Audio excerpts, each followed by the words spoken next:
जम्मू कश्मीर में सरकारी पैसे का दिवालिया कैसे निकाला जाता है उसका एक मंजर देखिए। ये इकोनॉमिक रिकंस्ट्रक्शन एजेंसी का पुराना दफ्तर है और इस पुराने दफ्तर के अंदर ये इकोनॉमिक रिकंस्ट्रक्शन एजेंसी की गाड़ियां हैं, जो मेरी जानकारी के मुताबिक सभी गाड़ियां ख़राब हो चुकी हैं। लगभग ये अगर आप गिनती करेंगे तो 7-8 के करीब ये गाड़ियां हैं और सभी बड़ी कीमती गाड़ियां हैं। ये सारी की सारी गाड़ियां जो हैं ख़राब हुई हैं। ये गाड़ियां इकोनॉमिक रिकंस्ट्रक्शन एजेंसी ने ख़रीदी थी। ये एम्बेसडर भी इकोनॉमिक रिकंस्ट्रक्शन एजेंसी की है और ये दफ्तर भी इकोनॉमिक रिकंस्ट्रक्शन एजेंसी का है। अब ये दफ्तर Jammu Kashmir project construction corporation की बिल्डिंग में शिफ्ट हुआ है, लेकिन ये गाड़ियां अभी तक यहीं पड़ी हैं। क्या इन गाड़ियों को ठीक करके दोबारा से इस्तेमाल में नहीं लाया जा सकता? क्या लाखों रुपया जो इन गाड़ियों के ऊपर सरकारी पैसा जो खर्च हुआ है, क्या वो पैसा सरकारी पैसा जिसको बार बार आप और बहुत सारे लोग और मैं हम सब कहते हैं इनकम टैक्स पेयर, ये हमारे खून पसीने की कमाई है जो इनकम टैक्स की शक्ल में हम हुकूमत को देते हैं, रेवेन्यू की शक्ल में हम हुकूमत को देते हैं और उसी से हुकूमत ये तमाम असासे ये तमाम प्रॉपर्टीज़ बनाती है।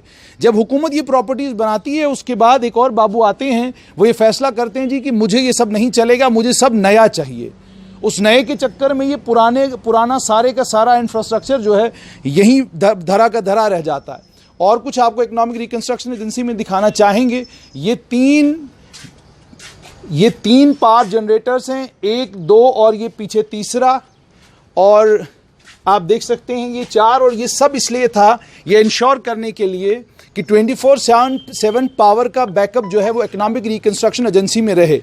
हमारी जानकारी के मुताबिक अब 2 प्राइवेट कंपनियां इस इकोनॉमिक रिकंस्ट्रक्शन एजेंसी के इस पुराने दफ्तर में जो गांधीनगर जम्मू में है, अब इसमें कुछ प्राइवेट 2 कंपनियां हैं।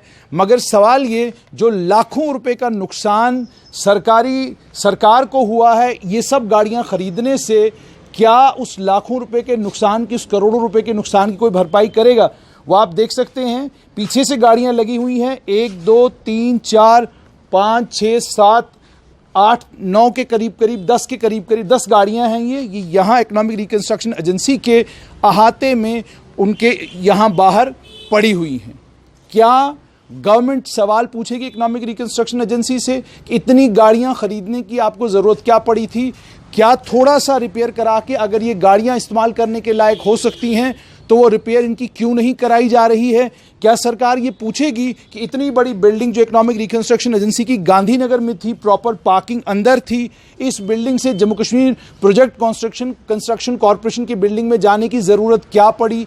ये वो सारे सवाल है जो पूछने तो हुकूमत को चाहिए, मगर बदकिस्मती ये है हुकूमत पूछती कम है और ये सवाल भी हमें पूछने पड़ते हैं। सोचिए ये जो 10 या 12 गाड़ियाँ जो यहाँ पर पड़ी हुई हैं, सड़ रही हैं, इन गाड़ियों की कीमत कितनी होगी और इनमें कितने ऐसे बच्चे हैं जिनको मुलाजिम लगाया जा सकता था, जिनको नौकरी दी जा सकती थी। मगर करें क्या, सरकार के फैसले अचंभे में डालने वाले होते हैं और सरकार के फैसलों को लेकर अगर आप कोई टिप्पणी करें या सरकार से सवाल पूछें तो बाबू नाराज़ होते हैं।